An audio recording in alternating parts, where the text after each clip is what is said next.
Hi, everyone. My name is Zakaria Al-Ahmed Salim. I'm an associate professor of political science here at Northwestern University, and I am here in my capacity as director of the Institute for the Study of Islamic Thought in Africa, ISITA. It's my great pleasure today to be introducing Professor Charles Stewart, who actually doesn't need introductions. He's very well known for his work on Islamic Africa since the 60s.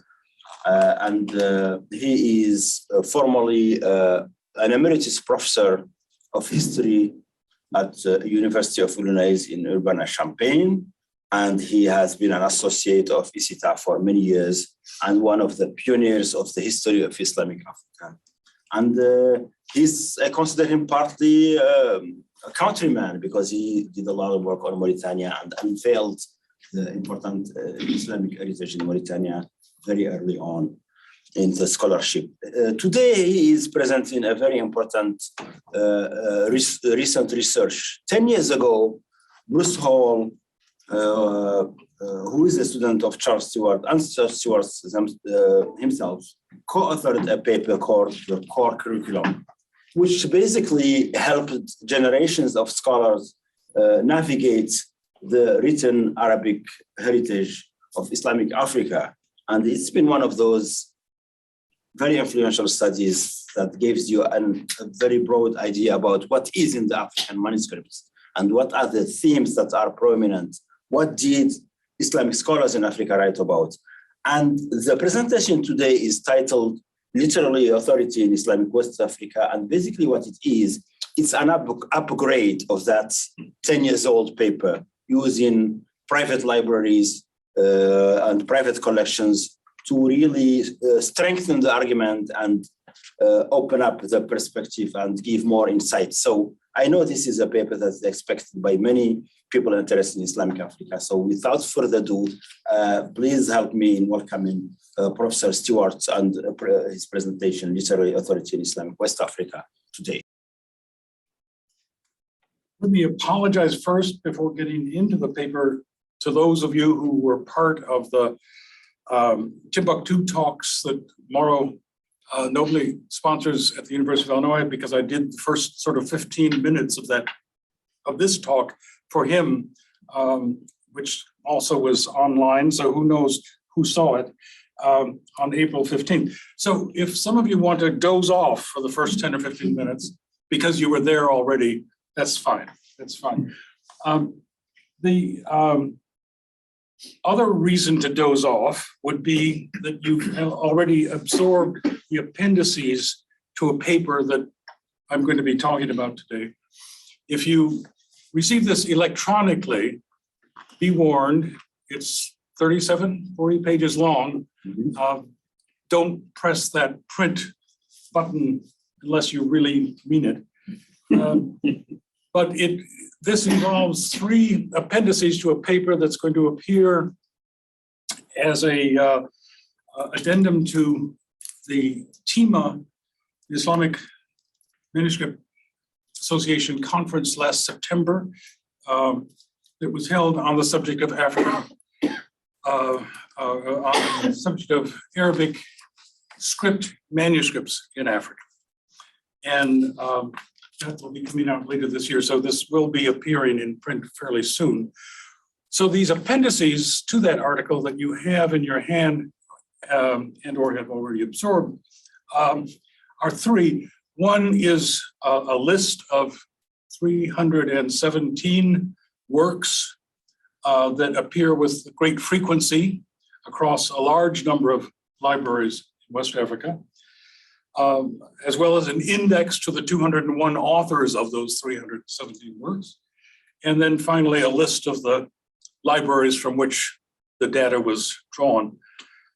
What I want to do today is then not produce a paper on the topic so much as produce a paper on why you should believe what's in those appendices. And that's going to be my challenge. And I will look forward to hearing afterwards whether it's been made. I want to do this in 3 parts. One focusing on just what I'm meaning by literary authority. Secondly, what the metadata that I've collected tells us about Islamic learning and education in West Africa over the past 200 or 300 years. And then finally, what it doesn't tell us. So without further ado, let me begin with the question that was initially posed: what is literary authority? What do I mean? What constitutes? Basically, the question I'm asking is, what are the authors? What are the titles that are found in enough libraries, in enough numbers, to be able to infer from their frequency and their distribution that they made up an instructional core and that they were authorities in the disciplines? And how do you do that? How do you know what is enough in a manuscript culture, in a pre-literate society? I know that's a not appropriate phrase to be using these days, but the point is, nobody has an answer to that question, and I'm going to try to pose the data that I've been able to put together to answer the question, at least to some satisfaction. Oops. This all began with an article, as Zacharias already pointed out, that appeared 10 years ago. It was an experiment, really, both in methodology and in the West African Arabic Manuscript Database. And I'll have to explain that nobody thought in advance how to pronounce that acronym when it was drawn up. Some call it WAMD, which I do, but it doesn't sound very positive. There are more diplomatic ways of calling it. The point is that I'm going to be talking a lot about WAMD because that's the source of my data here. The criteria for our core curriculum project was that if we could find 4 copies of a work in 3 Sahelian geographic zones, Central, Niger Bend, Atlantic, and those titles were also found among the 22,000 manuscripts at that time in the database, the WAMD database. And they appeared in the lists of books studied by 17th century, 18th century, 19th century luminaries. We took Hajj Umar, we took Abdullahi ibn Futi, we took a list from Al-Sadi and another list from Bartali. So between these works that the scholars legitimated their status upon, and the fact that there were copies in a number of libraries that were at that time in the database, we discovered that there were 150 authors, 223 titles, and presented it in this article. Now, what's remarkable about that article, aside from the fact that it's been used very widely, in fact, Bruce and I have a standing joke about the fact that this number counting, finger counting, toe counting exercise probably has more influence, will have had more influence than anything else that we've put together and published in the meanwhile or the future. This has received, to my knowledge, absolutely no criticism, no questioning. And so I would like to begin today to point out that our records identified these works, this core curriculum in 2010, not on the basis, number one, of 22,000 records in WAMD. There were only 15 or 16,000 of those records that actually had assigned authors. So our database was a little smaller than we claimed. That database was also heavily dependent upon what I'll later be calling or introducing the term curated libraries, that is to say, collections that had been voided of all peripheral information, little scraps of paper, little miscellaneous things. If it wasn't a solid classical work, it wasn't in those libraries. And it was heavily dependent on that kind of curation of library. We did not pay any attention to page numbers. So something that was 1 or 2 pages long that had Al-Sanusi's name on it was equated with a 250-page manuscript that had Al-Sanusi's name on it with the same title. We put a lot of trust in this little handful of luminaries whose work we depended upon. And I think we can say that CV padding did not begin in this country fairly recently. I think we can say that this is a part of the academic exercise for many parts of the world. And how should we believe, especially I'll point out 8 cases where there were luminaries who said, and I studied such and such, but we have no version of such and such anywhere in West Africa today. Is that? Well, maybe it got lost. Maybe it wasn't very important. Or maybe he just thought it'd be a good thing to add to his CV. I don't know. Okay, so on top of all that, we set the bar very low, 4 books. Can you find 4 copies of a title across an expanse that's what, about 2,000 miles wide and 1,000 top to bottom? I mean, we're talking about a huge geographic expanse. And we never asked the question of what is a statistically valid sample. Those of you who are more familiar than I am, certainly I'm sure, with statistics realize that there is something called statistically valid samples. And if you don't have it, then you can't believe what's in it or whatever you're claiming comes from it. So what this project all had to do was to return to that core curriculum list and critically assess it, this time, however, with a database that was 3 times larger than the one that had been used for the core curriculum, thanks to the additions we've been able to make to WAMD over the past 10 years. Basically 65,000 records were assessed, each with an identified author.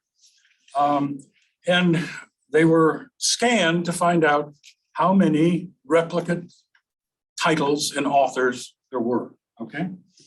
Pretty simple methodology. This time, and it was, again, totally arbitrary, I selected 5. Every citation that had at least 5 mentions across any of these libraries were fair game, including some very suspect ones, including errors, I'll say, and you'll find them in that list. Also, in the list is where those individual manuscripts are found. Where there were large numbers of manuscripts, this was done not universally across all 317 titles. About half or 3/4 of these sources, let me do a little footnote here. WAMD depends upon the accuracy of whoever cataloged the work in the first place. We're basically taking catalogs from different points in time, different levels of qualification of the catalogers, and trying to put them into a similar format, okay? So not all catalogs bother with noting down how many page numbers there are. Hard to believe, but there it is. So the point is we don't have the same information always on all manuscripts in that database.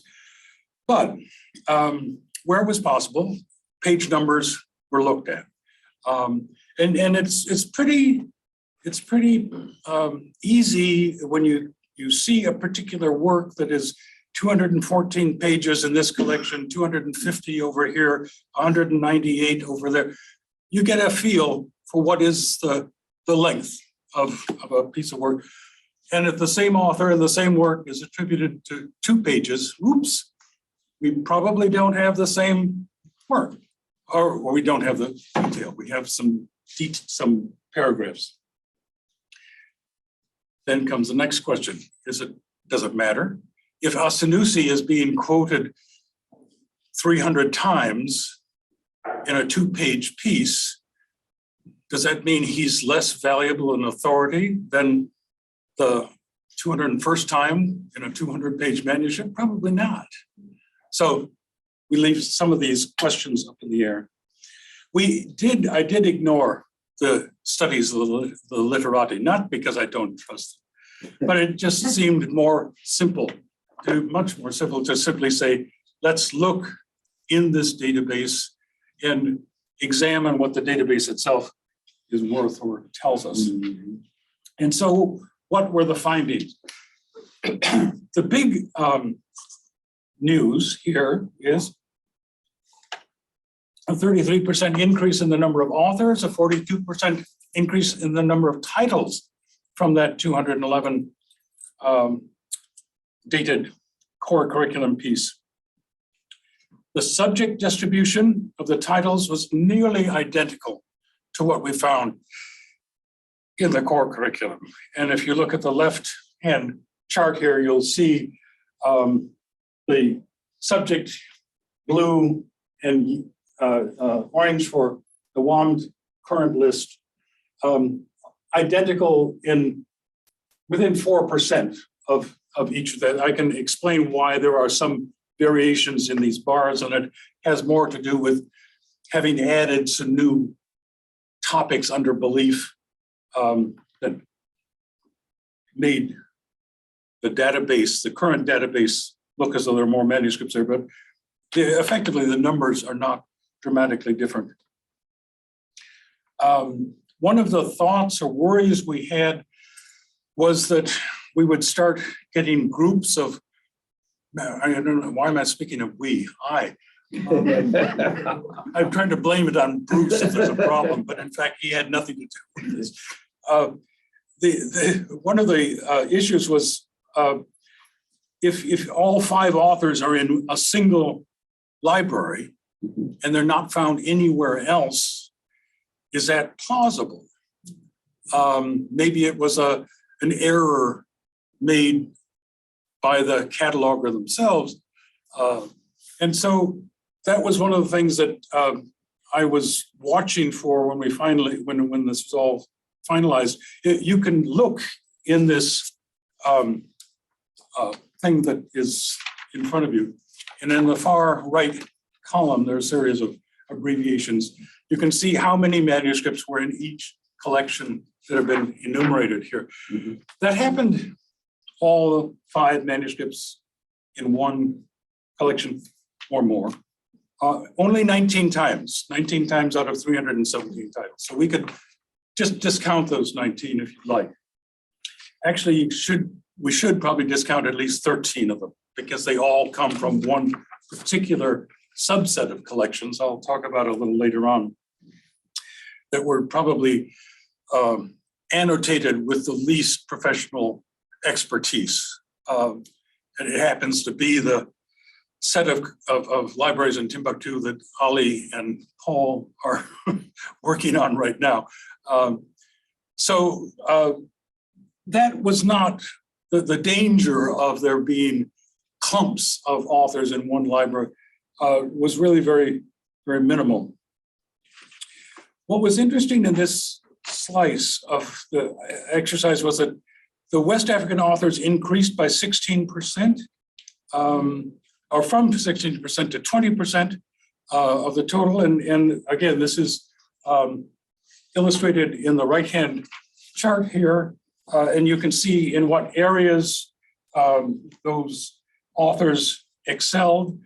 The jurisprudence and belief categories are 2 that are fungible in many respects insofar as whether a work on religious duties belongs under jurisprudence or belongs under belief is something that different catalogers can have perfectly sensible opinions about, including for the same author and the same work. So those differences are really fairly minor.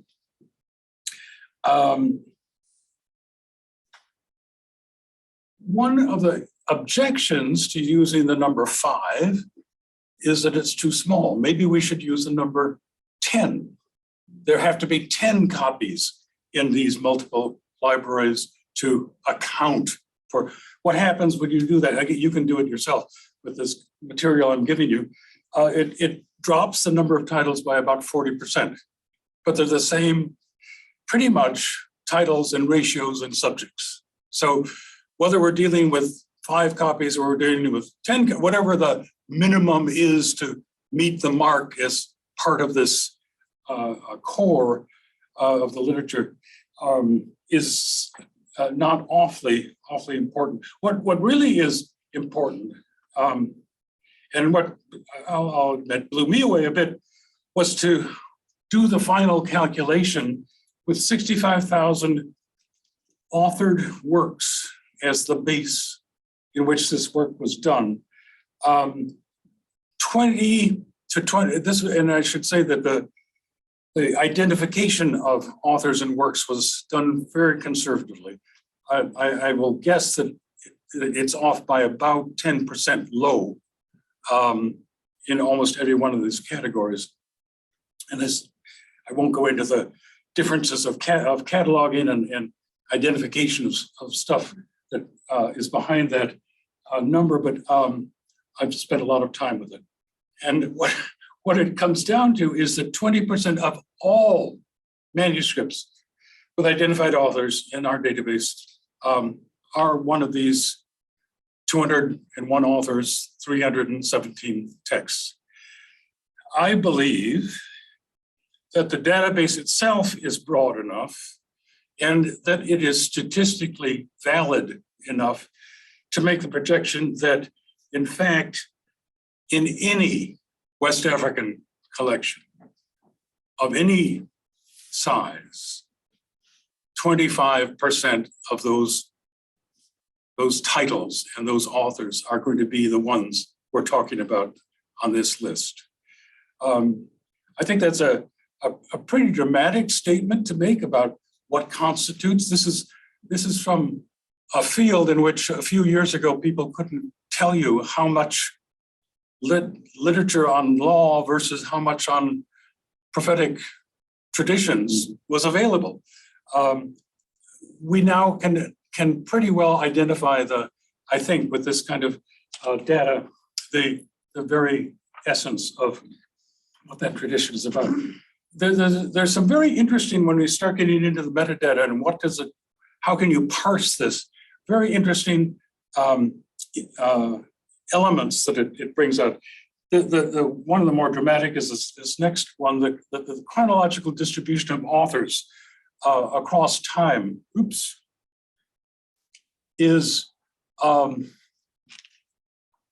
Shows, I think, without too much doubt, the point in time when West African authors were more numerous than external authors, the point in time when we can say that an Islamic manuscript culture dominated by West Africans took off in West Africa and was in the course of the late 18th, early 19th century.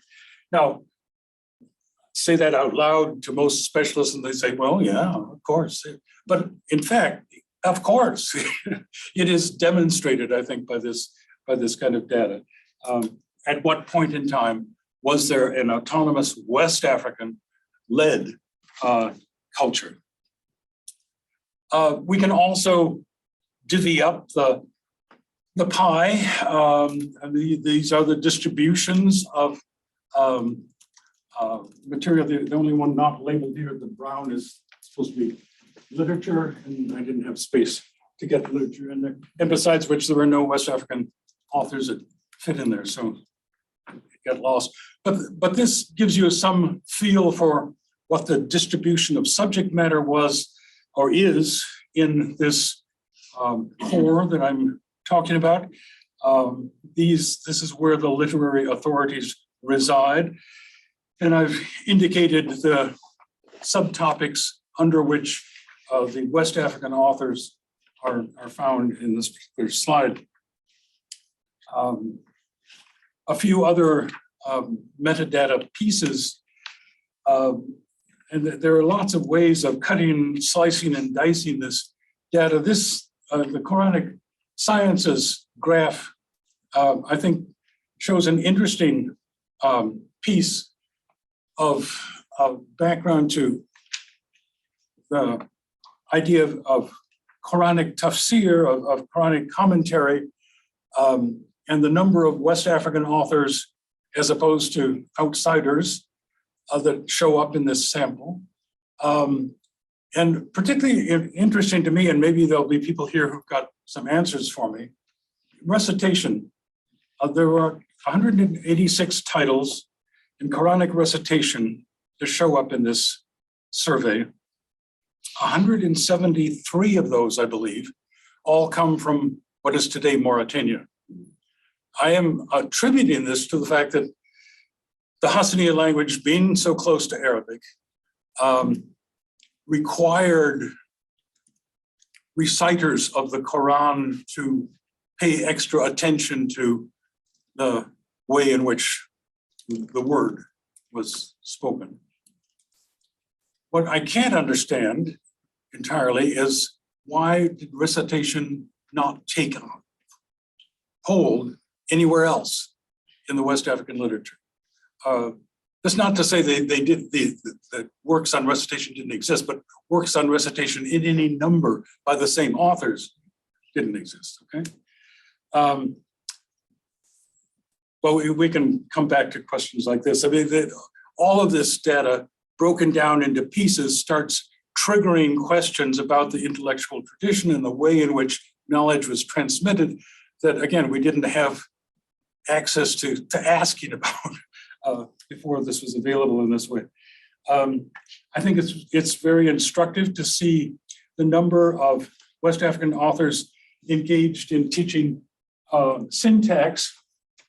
But again, this seems a very low number or ratio, except were we to look at the database, we'd find a whole slew, hundreds of works on syntax that were only in one copy, or maybe perhaps two copies, written by a local sheikh who was instructing his students about syntax in relation to the languages that they were studying or they were aware they knew best, but not works that bore repetition and copying and carrying on to other libraries. That's my best guess there. But these are the sorts of issues that emerge in the course of talking about what these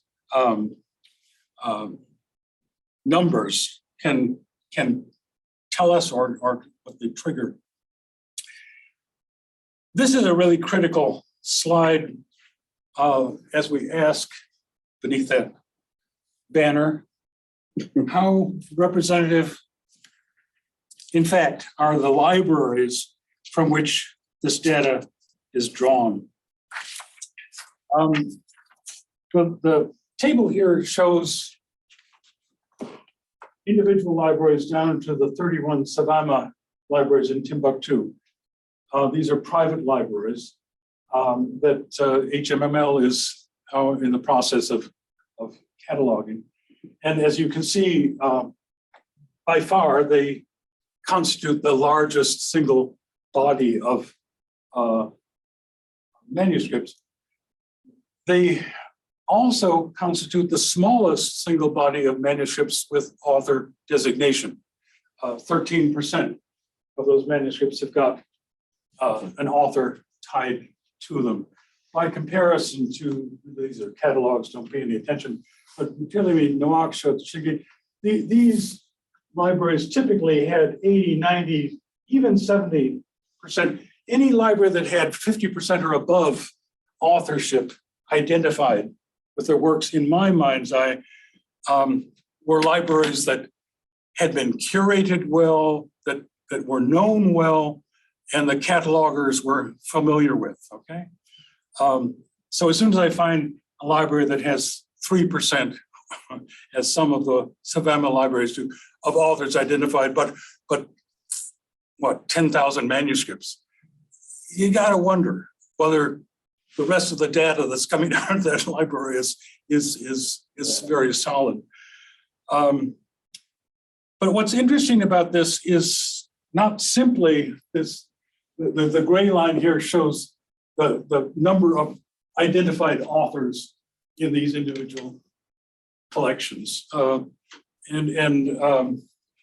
As I say, that was one of the guidelines I use in trying to say, okay, this is a better examined library than the next one.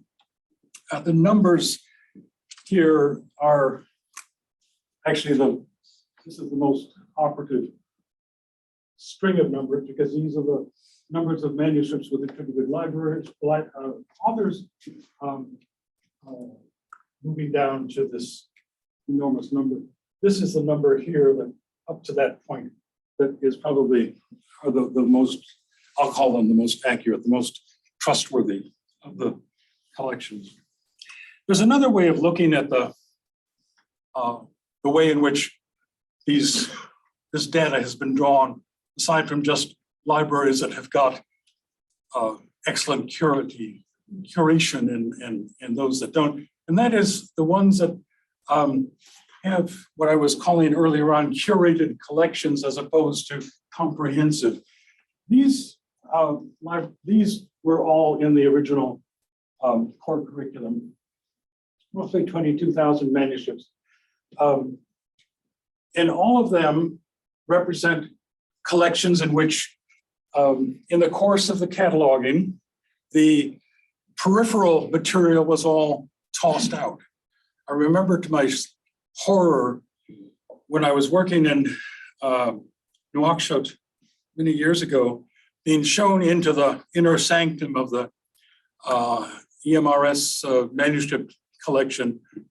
And in addition to the very carefully stacked volumes in the shelves, was one large shelving unit that just had lots of little slips of paper in them. And I said, what are these?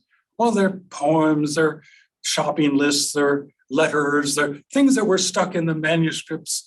And we took them out so that we'd not confuse the manuscripts with this peripheral. So, of course, as a social historian, that peripheral stuff, now totally removed from its source, was the most interesting part of the entire collection. But that kind of curation has taken place in many libraries. And as I say, one of the weaknesses, you could call it, of the core curriculum exercise was to depend heavily upon those libraries. Well, here, thanks to the Savannah libraries, I'll quickly add, we have in this little exercise to come up with this list, we have at least twice as many uncurated, comprehensive libraries with every slip of paper found in that library catalog as a manuscript number such and such, to weigh against these more heavily curated pieces. I think that the balance, again, I don't think anybody can come up with the right numbers, but the balance has got to weigh in to my assumption that we're dealing with a statistically valid number here by the mix of libraries that have been included. And then how do you make sense of this in human terms? It's so easy to get wrapped up in these numbers and to forget that these manuscripts, in fact, are as I was suggesting in our discussions the other day, they each have a life history. They each have a creation. They have a growth period. They have a commentary period. They have a dissemination period. They finally end up dead on shelves and archives. But each one of those manuscripts is alive. And in this slide, I wonder, let me just see if Okay, what I tried to do with this one was to take Abdullah ibn Futi's tafsir and to trace it from its having been written at this point in time. And I'm going to see whether the other pieces will come on. Yes, they do. Yes, they do. Just have to, okay, there it was. It was written in Gwandu, and we know to the day when this work was done. This is a copy of the tafsir that was photographed over here in Utilimit a few years ago. So it began in Gwandu. We know that it was copied in the Azawad about 1820 by Sheikh Sidiya, who carried it off to, boy, this is all automatic. Great. Carried it off to Utilimit. There it was taught for a roughly 30-year period. And obviously copied again, because there's a copy of it in Segu, and there's a copy of it in Ibadan, and there's a copy of it in Kaduna, and there's a copy in Niamey, and I believe in Timbuktu as well. The point is, here is one particular work that we can track down almost to the year of when it arrived at various points in time. Somehow it got to Rabat, and there's a copy in Rabat today. Somehow in 1961, it was published in Cairo either by a direct route across North Africa or, now that kind of tracking of the lifespan of one manuscript can be done in effect for all of these in varying degrees of accuracy. My last or almost last slide was an effort. This is an aborted slide, let me explain. Because I started taking these 12 guys, let me go back a step. The intellectual history of West Africa can begin here. These are the 12 West African authors who wrote something like 13% of the total number of manuscripts in these most copied sets that I'm talking about here. And that's the number of works, number of citations on that list that are attributed to each one of these guys. So I started taking the individuals from where they were and tracking where the copies of those manuscripts are today. The little blue arrows. I got about halfway down the list and gave up. But the point is that this kind of life history of a manuscript and its movement around West Africa is pretty easy to do, because we know where they are today and we know where they began life. And what we see is not any one-way stream. We see streams going north, south, east, west. Had this been completed, you would not have been able to make out who was where in the number of copies that are extant today for these individual manuscripts. So this I thought was an exercise. This would be a great thing for some graduates. Somebody was asking, who uses WAMD for teaching? Well, this would be a great project for some graduate students to start working out how many copies of this particular work are found where, written by who, when, et cetera, et cetera. You've got the messages, sort of a repeat of the Abdullah ibn Futi piece. So what I need to say toward conclusion, I'm not sure how close I am coming to conclusion, but I'm going to do it anyway, is that these pie charts and bar graphs and statistics and probabilities might point us to the texts and the authorities that are the most favored. But as I think I alluded earlier, they also dehumanize the very process of and significance of these manuscripts in an oral society. The handwritten tradition of Africa materializes the spoken word. It ensures its perpetuity, and in my loose analysis, it's easy to lose sight of the wonder represented by what one writer has called the portable word. We become detached from the reason that these manuscripts really require our attention. So what I want to jump to, I think, oh, there's still more other, what can these tell us? I've got 2 pages of this. I'm not going to bother the second. It gets denser and denser as it goes. So let me just say, with the conclusions, easy conclusions to draw from this, aside from the fact that it replicates about 99% of what the core curriculum data gave us, which validates it, I think, as well. But there's very, very little literary evidence that prior to the 19th century, the writing in West Africa was influenced by much of anything out of the Western Sudan.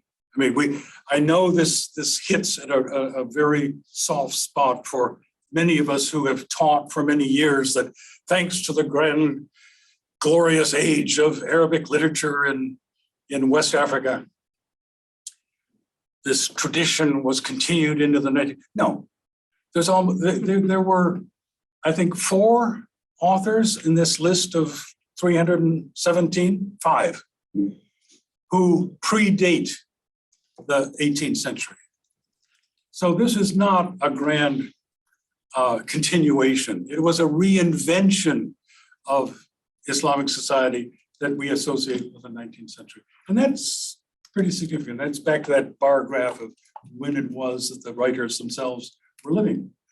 The other one, it's real easy to suggest, okay, the Hassaniya phone, the Arabic-speaking slice of this territory has got to be treated as differently because, come on, they're speaking Arabic.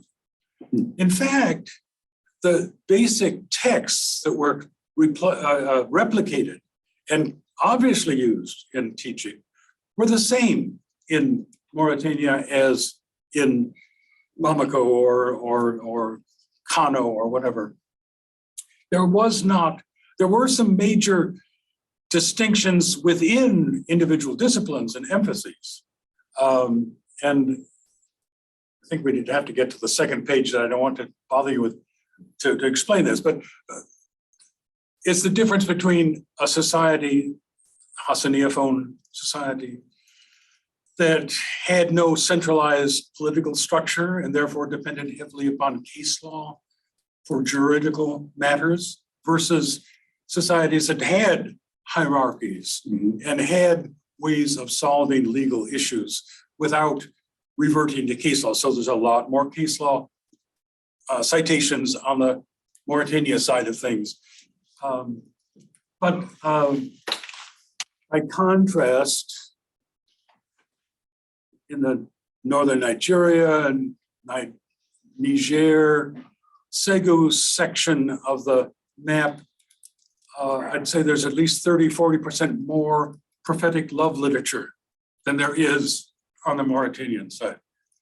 Okay, what does that tell us about the meaning of Islam and to the people in these different areas?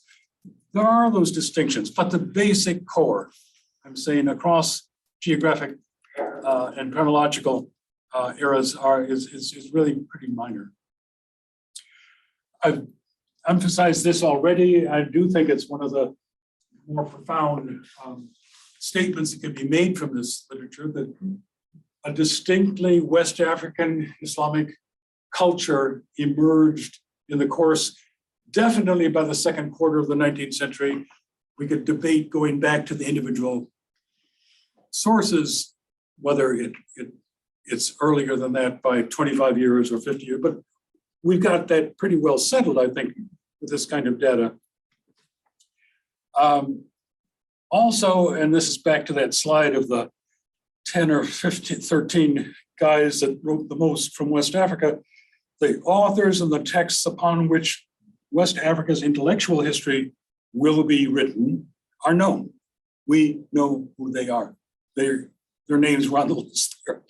6 of those guys, the top 6, wrote something like 10% of all the titles in this survey. And for those who worry about these things, they're not all Mauritanians. It's a mix between the Hassaniaphone and Fofolde for the most part, authors. The greatest contribution of the West African authors, Fofolde or Hassaniya speakers, is in this genre of what I'm calling prophetic love literature. It's an area of literature that is almost untouched to my knowledge. Why? Because we as secularists don't get into this touchy-feely stuff, but in fact, that's at the very core of what we should be getting into if we're to believe this kind of a survey. And one of the more fascinating things, I've talked to Dimitri about this a year or two ago, it was the Ajami writing, which I'll beg to differ that it's endless. I do think it's close to this 12 to 15% range, judging from the way other catalogers have identified Ajami work in the database, but I'll be open to a change on that. But what's really significant in my mind is that Al-Hariri, his Makamat, there are 158 copies of this one work. Now, this is a work, for those of you not familiar with it, that could either be called Arabic language, grammar, syntax, rhetoric. I mean, it is very specific in its content, but it's also a guide to how you put together poetry. And you use it in putting together Soninke or Hausa or Fofolde poetry in the same way as you would use, or Hassaniya, as is the way you use it in Arabic. So the very fact that that one work has almost as many copies, did I mention it here? I did look that up, but there are very few manuscripts and titles in the entire 317 authors titles that have got as many copies as Al-Hariri. And here's one of those that I went through looking at page numbers. This is a very substantial volume. This is a 300-odd page volume.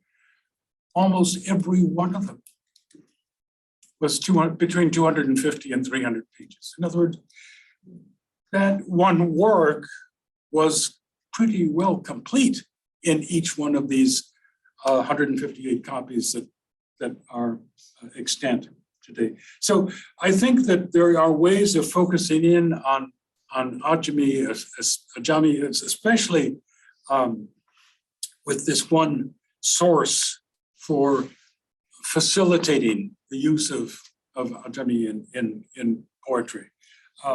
That is really very, very exciting and provides lots of possibilities for the future. Where are we on time? We're on time. Well, point is, there are a whole many more. What else can this study tell us? Let me do this much more rapidly. That oddly enough, Quranic studies are the least replicated of all of these subject matters. There are some reasons I can go into why that's possibly the case.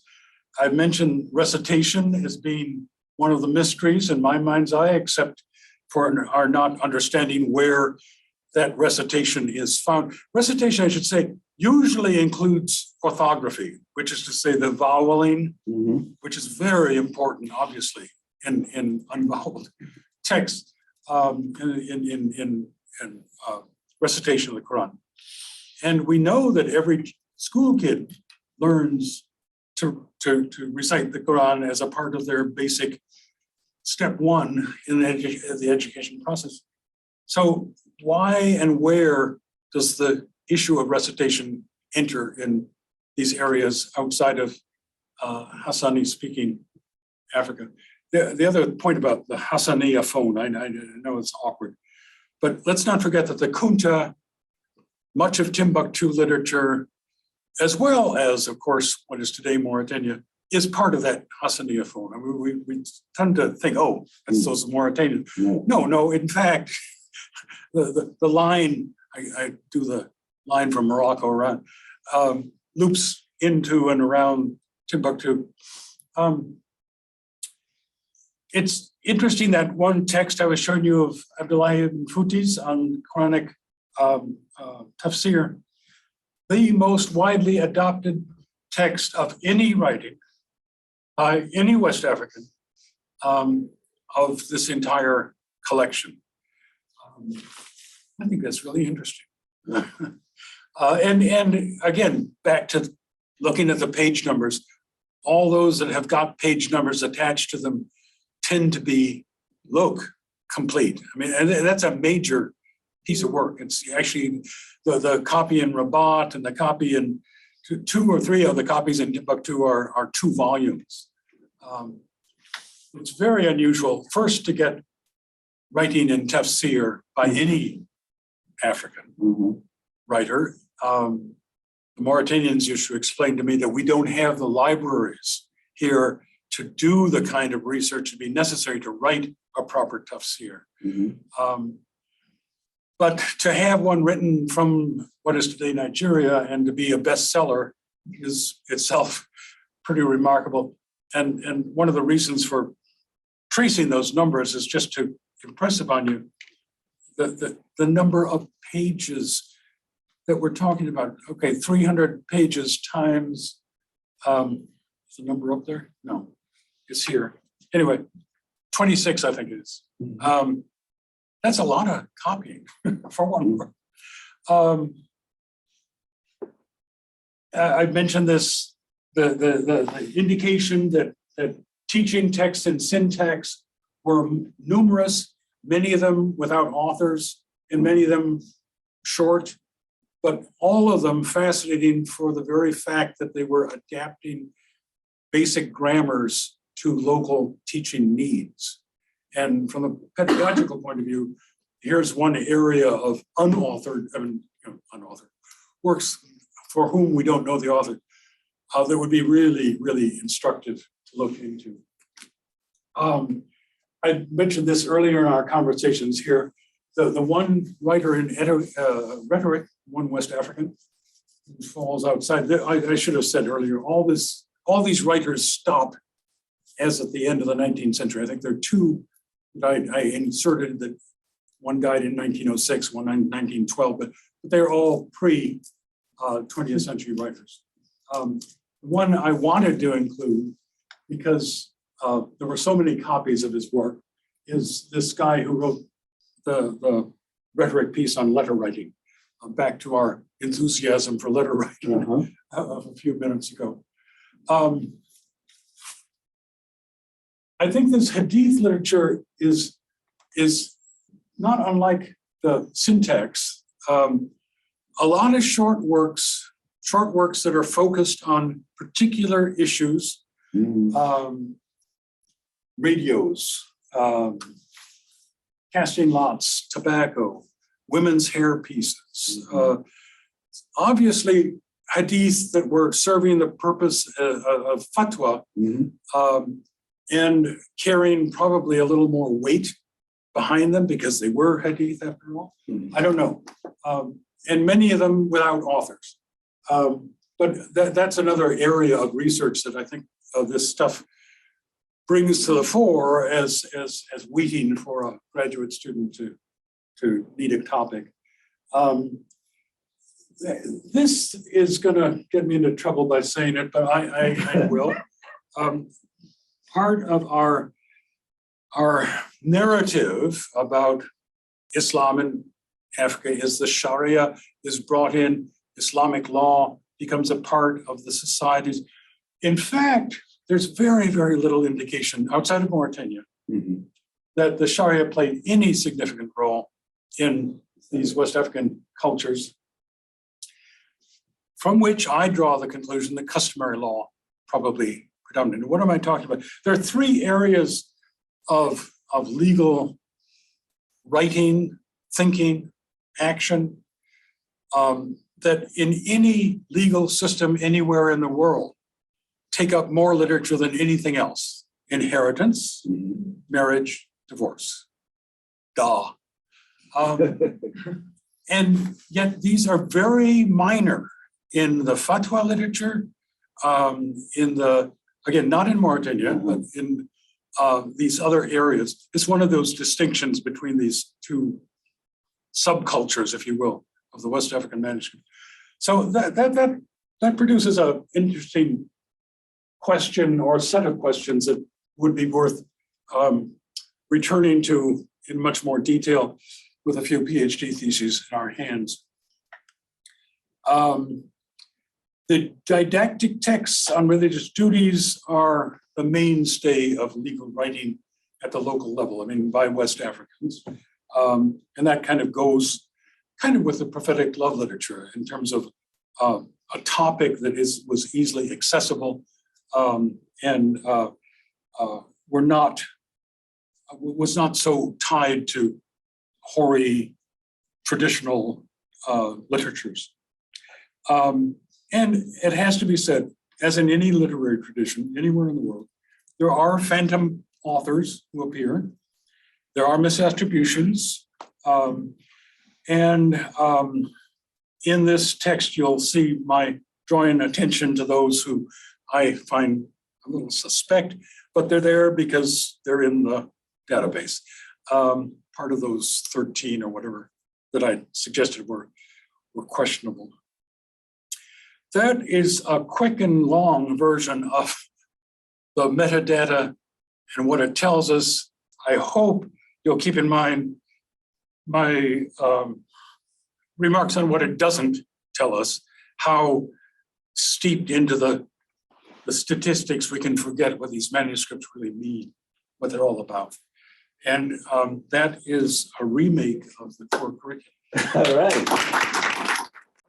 Thank you so very much, Charles, for that wonderful presentation. We were all looking forward to it.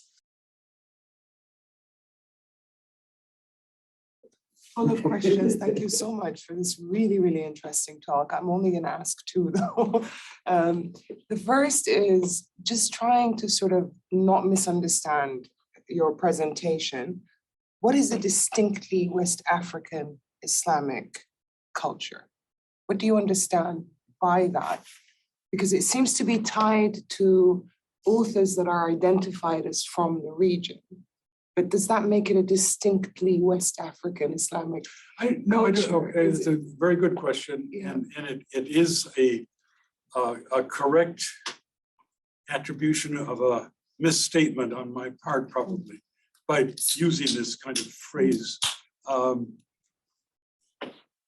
I don't think I would say there's something distinctly West African about the West African manuscript culture. No, there is a West African manuscript culture. There are some characteristics to it that are a historic product of its evolution, its development through time. Would that look dramatically different from a Sudanese or an Indonesian, or I don't think so. Yeah, that's okay. So I just wanted to. And I'll tie that all to one single observation that came up earlier on. We were talking at one point that I had an opportunity to look at private libraries of printed works, most of them dated in the 1920s and 30s, a few 40s and 50s. In the Senegal Valley, I think it was about 100 works. And my inclination was obviously to see what difference there was between this print media coming in and the manuscript stuff. And it was the same. They were the same. Well, I won't say all, but the overlap was almost identical. That means there were publishers in Egypt and Lebanon, wherever, who knew what the market was out there in Indonesia, in Pakistan, in West Africa, and they were producing, when they got to the point they were able to market print material for these areas around the Islamic world, very, very similar texts. So I'm guessing what we're describing here is probably related to that universe, which nicely brings me to the second question about Maqamat al-Hariri. Yeah. I was stunned when I saw the number. There are 153 copies. It's quite significant. Mhm. And I was wondering first what your kind of ideas about that are, given the nature of that text. In the first place, this is a Don Quixote kind of text, very much part of sort of the Arab tradition of adab and so on, but also produced extensively in the 60s. Something very interesting happens in print publishing in Egypt in the 60s. You get a renaissance of a lot of these kind of works. So I think that maybe verifies what you're saying about these larger markets and movements. I mean, I was wondering what your thoughts are about it, and what somebody must have written a thesis or 10 on the subject of al-Hariri and Maqamat. It's just so obvious. But I tie it to, I think correctly, the affluence of poetry in Fufundi and Hausa and Sonegi, etc., that show up. And I believe some of the folks in Hamburg have done some of this tracking back to meter and such that has been demonstrated in al-Hariri. But it's anecdotes, it's jokes, it's you know, it's mythology. It's so much more than just poetry. And that's why it's intriguing. Right. I have heard folks say, don't worry that there were no, or very few, relatively few Africans writing in syntax. If they had al-Hariri, they didn't need it. Interesting. I mean, a lot of these categories that we use in Western terminologies that you kind of break down when you start looking at where and what work in what situations. So it's pedagogical mostly. Yes. Yes, can I go ahead? Yeah. Okay. Thank you, Professor Stewart, for the excellent lecture. So I have 3 questions. But to start with, I've really benefited a lot from WAMD. I use the database almost every day, and it's an excellent resource. My first question is, I'm quite concerned. I'm quite concerned about the exclusion of manuscripts, particularly from Sudan and Chad. Is the exclusion for manuscripts from Sudan and Chad based on lack of access to the manuscript from the region, or is it based on maybe the geographical classification of West Africa? Sudan and Chad is probably not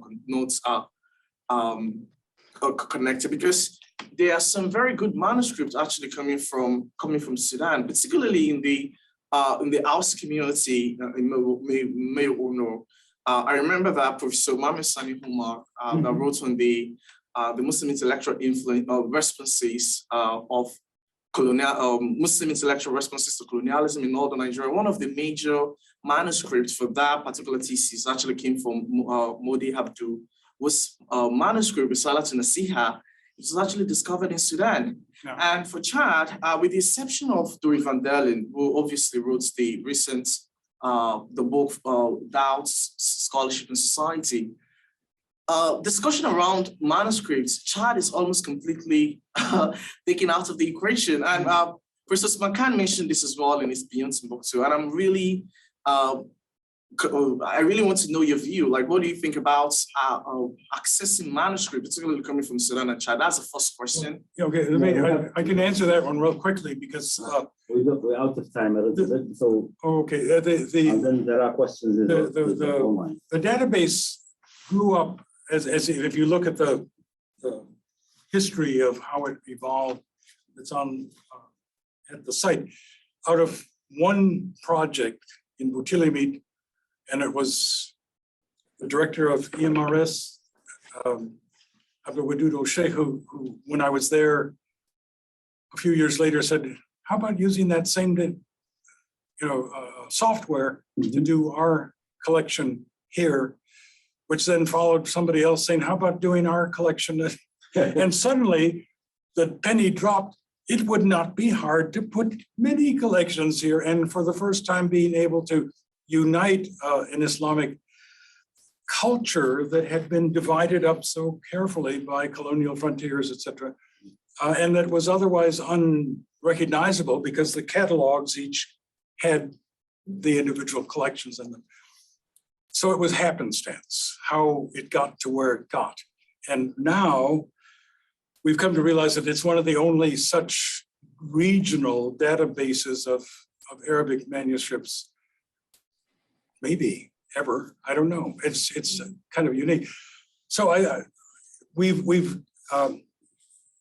all the software is publicly available. You go to the site, you can get a spreadsheet and start your own on your own.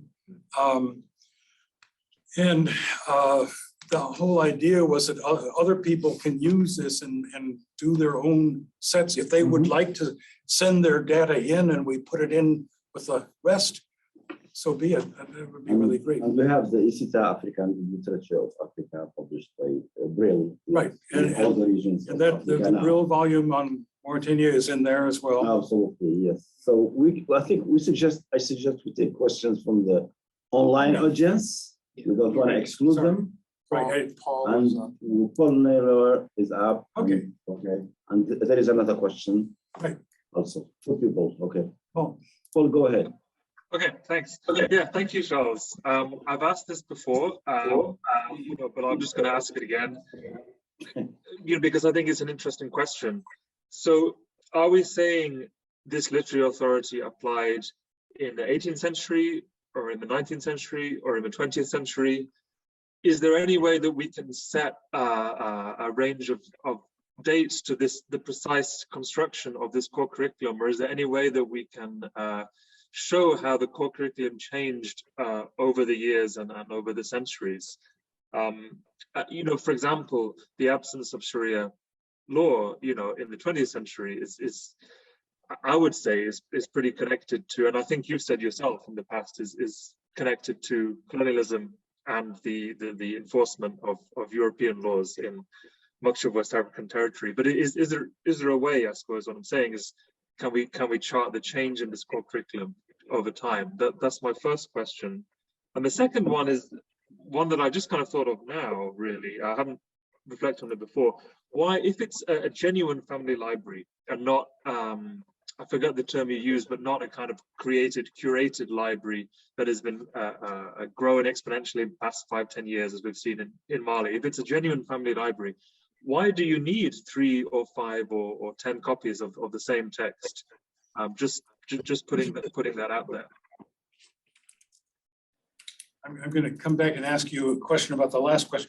The first one you can do. It's all there. The information is all there. The dates, if you're going to do it by death date, and the number of copies of individual manuscripts. That would be a good thing to do. Chart this out by author and death dates and see whether there's a pattern there that relates to the Sharia or any of the other topics here. So one of the purposes of handing this kind of information available, making it available, was to help jumpstart other people's inquiries into the kind of question you're asking. That's excellent. Tell me again, the second question. Your second question was. Well, so I'm saying that basically, if this is a genuine family library, these are books that have stayed in one family, they've been passed down for generations. Why would you necessarily need 5-10 copies of the same work if these are not the kind of copies that we're seeing in Timbuktu, which are dozens and dozens of probably student copies of basic texts like the ISITA Sunusi, for example? Why would you need to have 5-10 complete texts of the same author, same title in your library? That's just a curiosity on my part. So I have not spoken clearly. the 5 copies is 5 copies in any of those libraries. I mean, not 5 copies. I see. Yeah. So it's, the bar is still pretty low there. That's why I said, okay, let's say you need 10 copies across all of these libraries to say it was fundamental. Mhm. 7 understand. copies.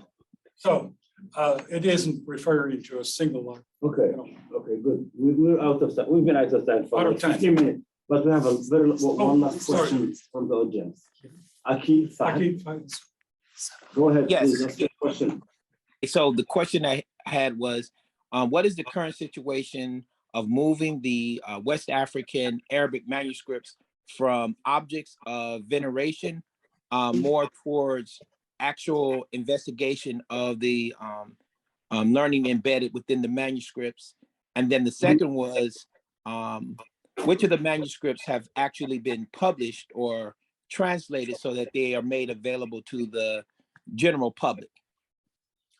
Okay, on the second question, I can tell you that one of the purposes of doing this is simply to, step one, as we contemplate the Maktaba project that Mauro has been talking about, translation, which are the texts that seem to have been used most widely that bear immediate translation so people get a better feel? I don't know that we could have told you that or answered that question before going through this kind of an exercise. So this is, I hope, step one in identifying texts of particular importance. The first question, if I understood right, the movement of transition to print. This is what he no, said. it had to do with the moving the text from object to a veneration to Visual actual study. analysis, right? Yes. And there again, I'm hoping that this kind of an exercise opens our eyes to those texts that were of the greatest significance, if being copied many times over means that, and I think it does. And therefore, a hit list for which manuscripts to go for first. Yes. I can't say anything more profound than that at this point. But.